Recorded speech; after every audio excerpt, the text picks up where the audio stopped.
Well, good morning, everyone. Thomas Montgomery. We get together most weekday mornings at 8 o'clock Central to talk about strategies, tips, share techniques, success stories, and support each of you.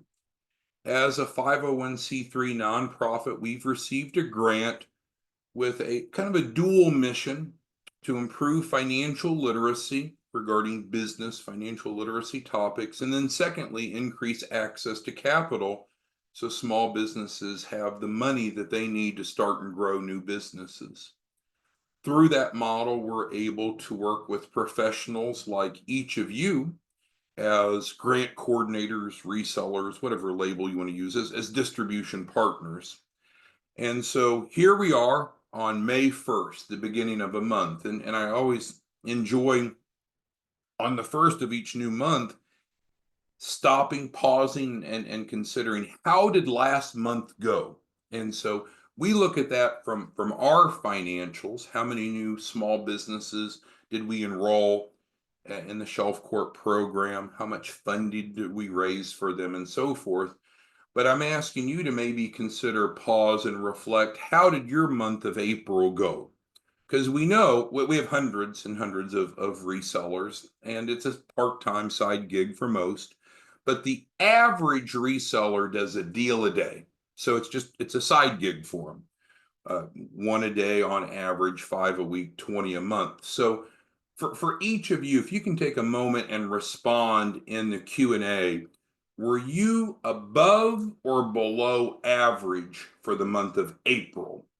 Now I know some of you are new, and so you're maybe you've just been with us a day or a few days. So the answer would of course be below average. But if you could take a moment and type into the Q&A, it's like a chat box. Were you above or below average for the month of April for last month? And again, average is a deal a day, 20 a month. Give you all a moment to go ahead and reflect on that. Now, as you're entering that, of course, now we have the opportunity looking forward. So with May, this is a great time. A lot of people are getting their income tax refunds back. There's a lot of layoffs occurring both at the federal government level and now starting to hit private industry. So more and more people are interested in entrepreneurship. And as you and I know, most entrepreneurs want and need capital to start or grow a business. However, you can't just want money, you can't just need money. We're going to need to qualify. So with that being said, let's look at the shared screen here. This is the income spreadsheet. It should be shared on the screen, and it is the same as we've looked at before. But I thought, again, first of the month, let's go back and use that as a discussion piece. We like to start our agenda before we get into our primary goal, which is a discussion of March goals. Just make sure everyone's open for business. And I know some of you get a bit frustrated, but just mastering the basics is really what it takes to be successful. So if you're not a grant coordinator slash reseller and you want to become one, what do you do? What do you do? It's simple. You go to our nonprofit website, 509pacific.org. You'll see a form. You fill out the form. We'll send you the implementation kit. We'll text you that we sent it. I had a gentleman this morning. He requested it, but he's been with us since April 3rd. So we texted him and said, "Sir, you've been with us almost for a month now." "No, I haven't." Okay. So what we realize is this may be more important to us than it is to you. But what I'm going to show you today is some reasonable, it shouldn't be March, it should be May. We're going to set some May goals. And I guess my challenge is let's set a goal that's high enough for you that it matters. So either attending these live Zooms or listening to the recordings consistently, it's worth your time. Because if we can get you average, where you're making 5,000 a day on average, Mondays through Fridays, 25,000 a week over a month, 100,000, that's really where we want to see you, because we know that you'll probably stick around. Corinthian and Claude and Eric and Franz, if we can get all of you 100,000 of income in your pocket, in your bank account in the month of May, I bet you'll still be at this in June. But if not, there's lots of things that you all could go do to make 100,000 a month if you're not accomplishing that with us. All right, so let's go over and look at this spreadsheet. We know that you get paid two different ways. As a reseller, as a grant coordinator, you get paid upfront and you get paid the back end. You determine how much upfront. So we know that the Shelfcorp has a wholesale cost of $10,000. They don't have to pay anything out of pocket. With approved credit, it's all financed, so they don't have any out of pocket cost. Most of you are increasing that cost whereby you're making $5,000 upfront. So upfront income, it has about a 3-day lag. So some people say, well, upfront should mean immediate. Well, upfront means about 3 days later, because you're going to go get a client under contract. You're going to upload them into the Dropbox. We're going to run their funding app with no hard inquiries. They're going to get offers. They'll pick the offers they want, and now they have the money to pay you for the Shelfcorp with no money out of their pocket. So that normally will happen about 3 days after you've uploaded the client to us. The second type of income that you make as a distribution partner is on the back end. So each time a client has a capital raise, the client pays a 10% performance fee, which is very reasonable in the market, and we pay out 100% of that. So we're not making anything off this. This is all about economically supporting you and motivating you. So the reseller makes 5%, and then either the state director or whomever is getting the override on the client is making the other 5%. We're not MLM, we're not network marketing, but everyone can earn overrides, and I'll make sure you know how to do that here in a moment. So with that, we can go in and change some assumptions to determine how much you expect to make this month, the month of May. So we start with these yellow editable cells.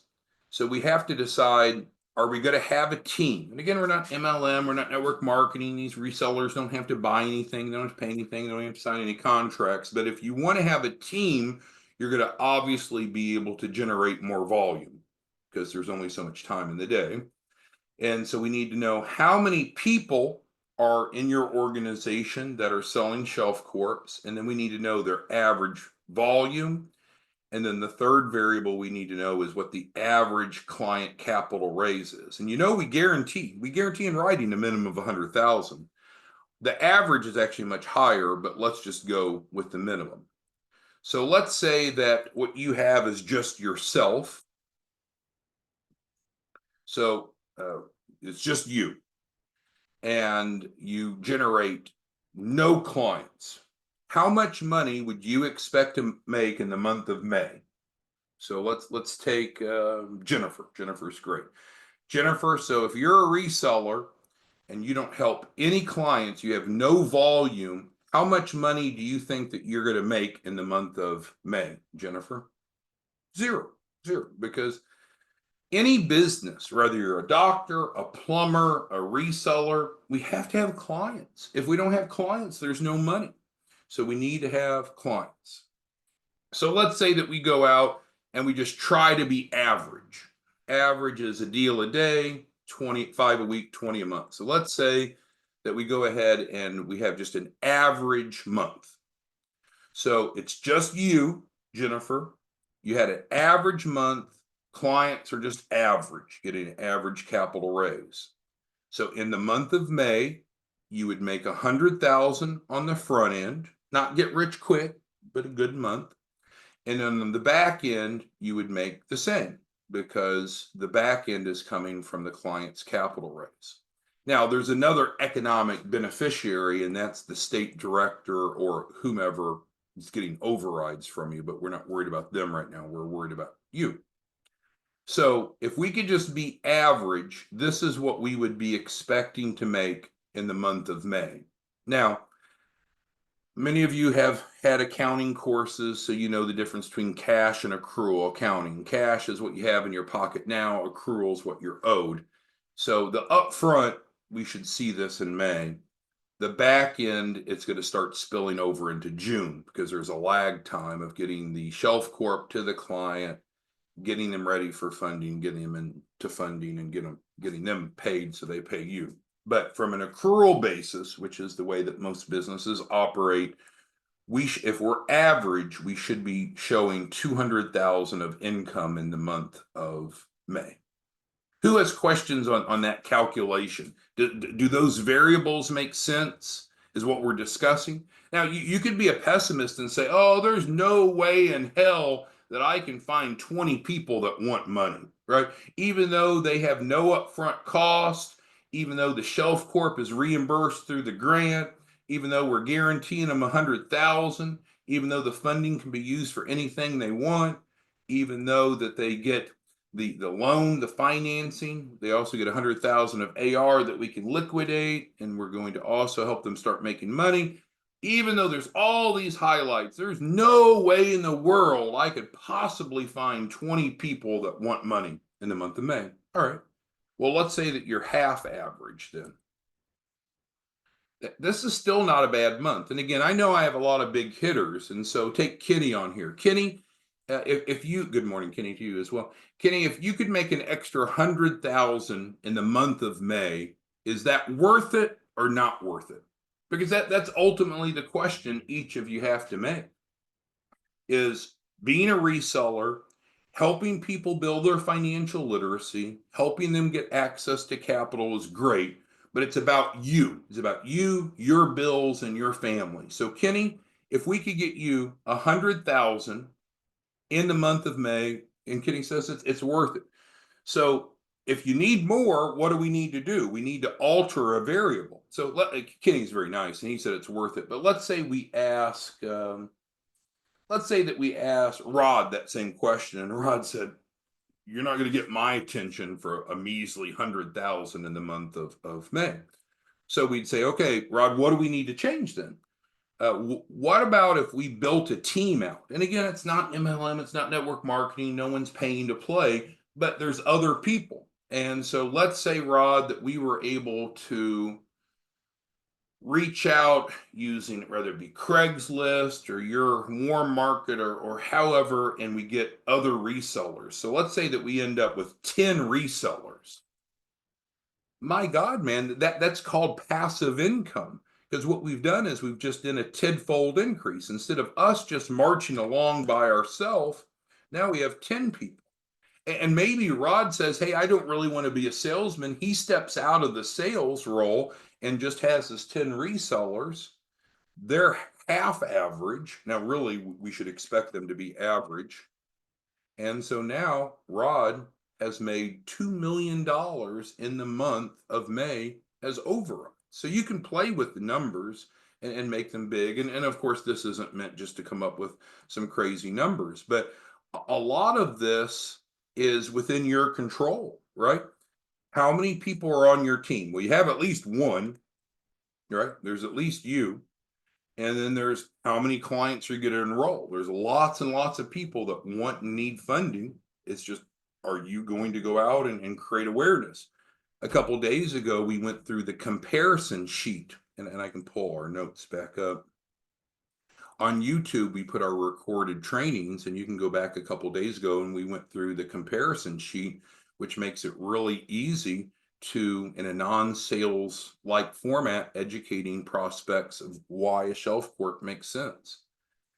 So who has questions about reaching 100,000 of income in May? Because that's the goal. And at some point, we may be asking some of you to step aside because you're great, you're important, you're smart, you're valuable, but we really need to focus our time on people that are active. And so is the threshold going to be 20? No, but I mean, if you're not at least helping a client a week, why bother? I mean, you could go drive Uber or Lyft or DoorDash and make 40, I guess you could, I don't know, make 40,000 a month. But let's go through what obstacles that any of you have. What's keeping you from at least being average? Well, the first problem, and we can make some notes here. So what could the problems be? The first problem could be, I need leads. Well, that's right? You know, a doctor's office needs customers. McDonald's needs customers. Every business needs customers. And that's really what you're in charge of as a reseller, is developing market awareness. Because if you educate people, 9 out of 10 will enroll. It's not that you have to be a really good salesperson, but you do need to have a good outreach. So you can buy leads, you can develop leads yourself, you can bring in resellers that already have leads. We've had trainings on how to get referrals from brokers that have turn downs. But with that being said, it's that's your role. And if you're not good at generating leads, or you're not good at,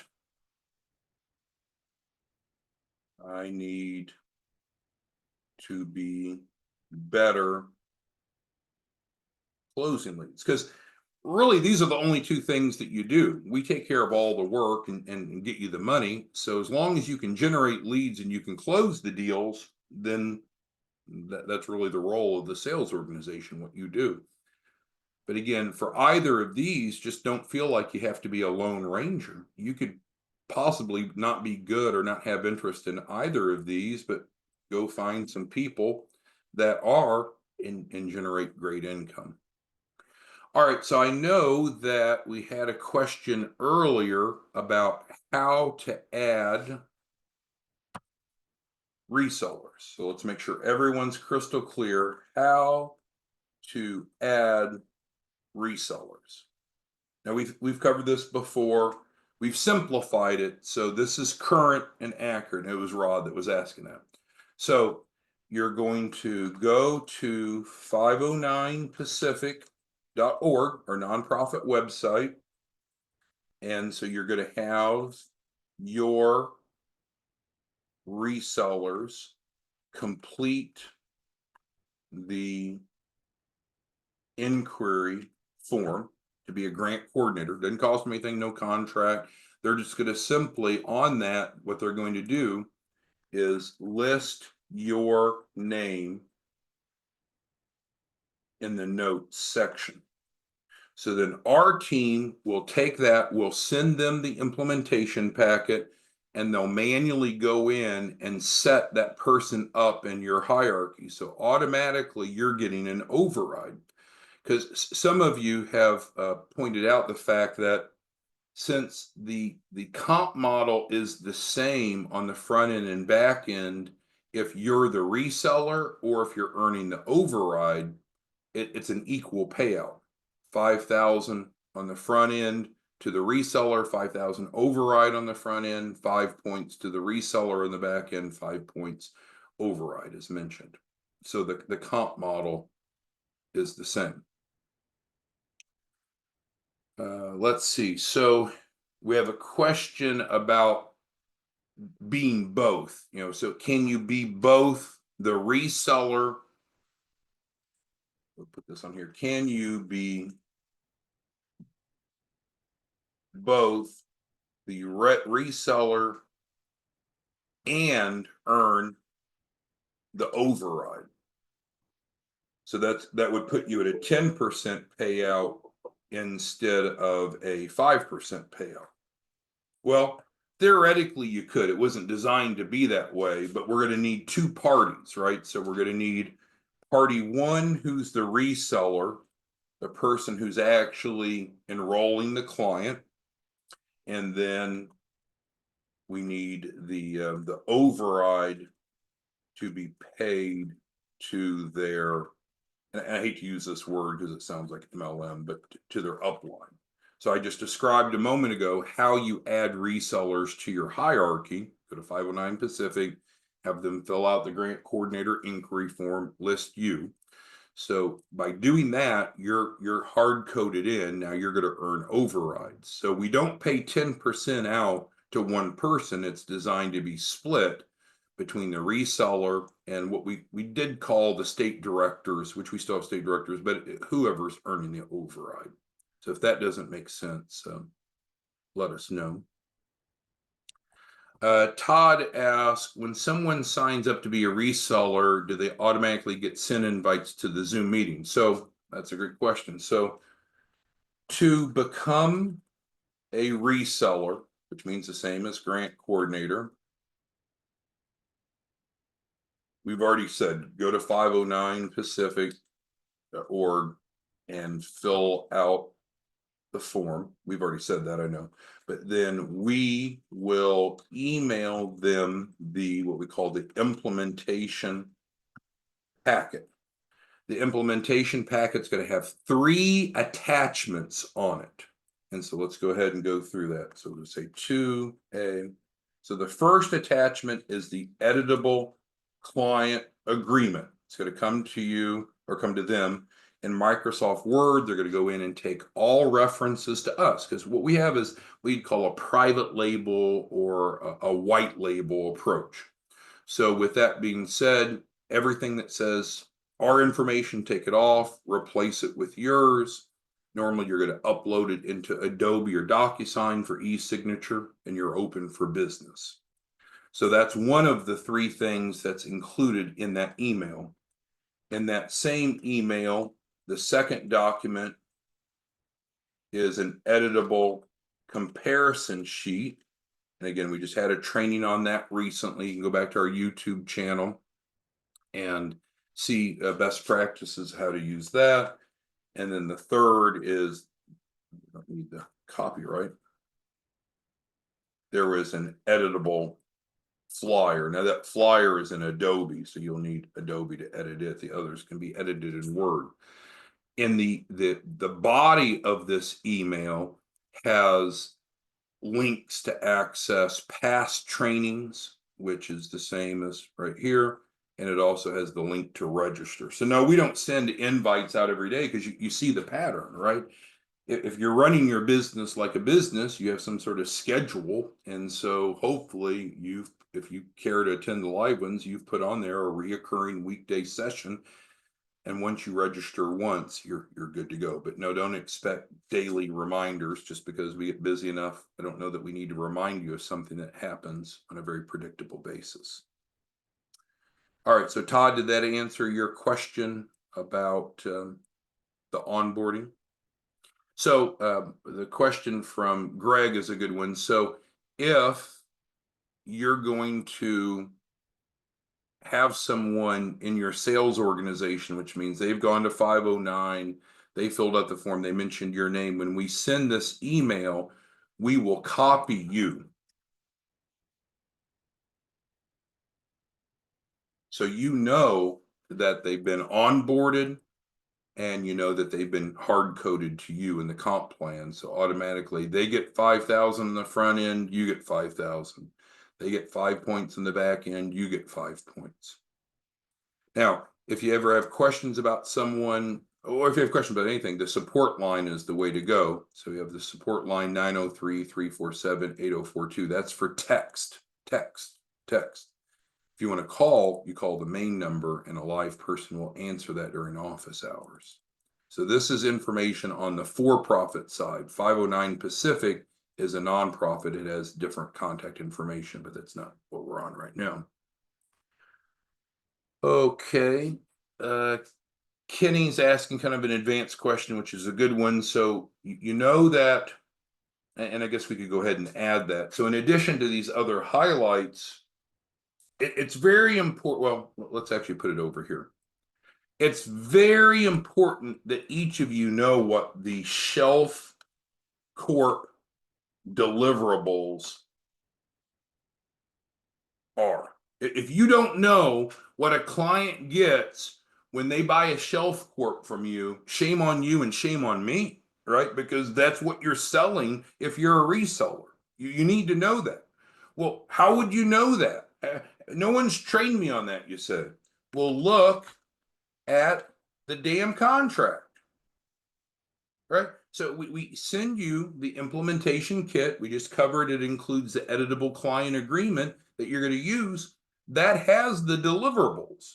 And one of those deliverables, which is I was getting ready to add, is 100,000 of AR. So again, understand there's these 3 different benefits. So we're going to help them get financing, loans or otherwise, through the Shelfcorp. Secondly, we can help them liquidate the AR. So that's not the same, it's separate. So they're going to get 100,000 of AR. And then third, it's designed to make money. So I have one guy, he's kind of an asshole. I don't know if he's on here or not, but he would say, well, I can go find Shelfcorps elsewhere that's cheaper. Well, sure. But is it fundable? Does it include our value proposition? No, no. Because what do you and I know? When it comes to lending or borrowing money, there are the three C's. Who can tell me what the three C's are? If you could type them in to the Q&A, we'll wrap up soon. But who can tell me what the three C's of funding are? Who knows? Because that's what's needed to have a fundable business. And that's what we provide with the fundable Shelfcorp. And the point I'm trying to get to is, yeah, you can go buy Shelfcorps elsewhere cheaper, but they're not fundable. They don't have the three C's. All right. So the first one is collateral. Surprise, surprise, lenders typically want you to have collateral, so the borrower to have collateral. And so we provide that for free, the AR. Now, what can we also do? Then we can turn around and liquidate to cash. So AR means accounts receivable, of course. And then we can use that as collateral. It's included for free, and then we can liquidate that into cash. So the first of the three C's is collateral. What's the second of the three C's? Credit. So we add trade lines to build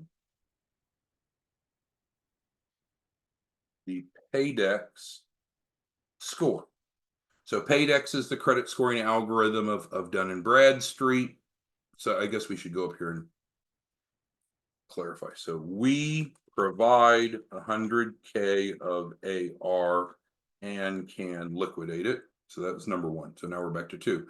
So if there's three C's for funding, you need the three C's. We're unique. We provide all three C's. So the second C is creditworthiness. We position the Shelfcorp to be credible because we add trade lines to it. Now, these are not wink trade lines. These are real trade lines. The typical, we're going to typically add 4 trade lines to a business, to a Shelfcorp. But we can do it how the client wants. But normally it would be 2 business credit cards, a line of credit, and a business auto. So that's what's normal for us to do. Now, they might say, no, I don't want a business automobile. That's fine. So we're not forcing it, but that's how we accomplish the second of the three C's. And the third is capacity, also known as cash flow. So we set up the Shelfcorp to earn 100K per month. So let's go make that bold. So when we say that, I mean, this is real. These are deposits going into the business bank account. This is not a loan. It's not money that has to be paid back. And I'm referring to number 3 down here now. So what makes our program different and allows us to legally guarantee funding is that we provide all 3 C's. So can you go find a Shelfcorp that provides something less? Of course, but it's not going to help the client get funding because you need to have the 3 C's. So the capacity, the cash flow, and Jennifer's asking, so when a person buys a Shelfcorp with no money down with approved credit, otherwise they can use the sweet pay, 0% interest, we send them a true business that's ready to operate. They have the business plan. It's filed at the federal level, the state level. We got the EIN. We've got the financial projections. We got the bylaws. It's a real business. Like, think about it. If you saw that donut shop you drove by going to work this morning, you said, I wonder if I could buy that donut shop. Well, if you bought the donut shop, you would be then selling donuts. Well, that's not what we do, but these are set up as management consulting firms. So the value proposition, if you stop to understand it, it's too good to pass up, right? We're going to give them an entity that's ready for loans and financing, which is probably what they're thinking about. We're going to give them 100,000 of AR, which we can turn around and liquidate. Not the same as number one, in addition to. And third, it's a real business ready to start making money. It's crazy good. But you need to understand the deliverables, and you'll find the deliverables in the client agreement. All right, so we need to wrap up. We're running along here. So with that being said, if you need anything, you can give us a call. What's best is to text the support line. If you want to schedule a call, that's great too. Calendly.com/4-week funding. If you just need some quick cash, that's on 509 at the point of today. If you're not a reseller/grant coordinator but want to become one, you can do that.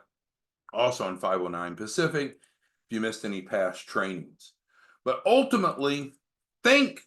But instead of just doing, think. What are your goals for the month of May? I believe, I'm confident that any of you, if we can just, even if you wanted to be a lone ranger, which I don't recommend, and even if you wanted to be half average, didn't say half ass, half average. I mean, we're still looking at a good income. But I know I got some of you. Pauline says 100,000 a month, not enough. Natasha, 100,000 enough, not 100,000 is not enough. Zon, an extra 100,000 is not enough. I know a lot of you need more money, but you can earn as much money as you want. But we need to change one of these two variables. We either need to get more people out there educating and enrolling clients, and that would double your money, or we need to get the people that are out there educating and enrolling clients to do more deals, maybe be average.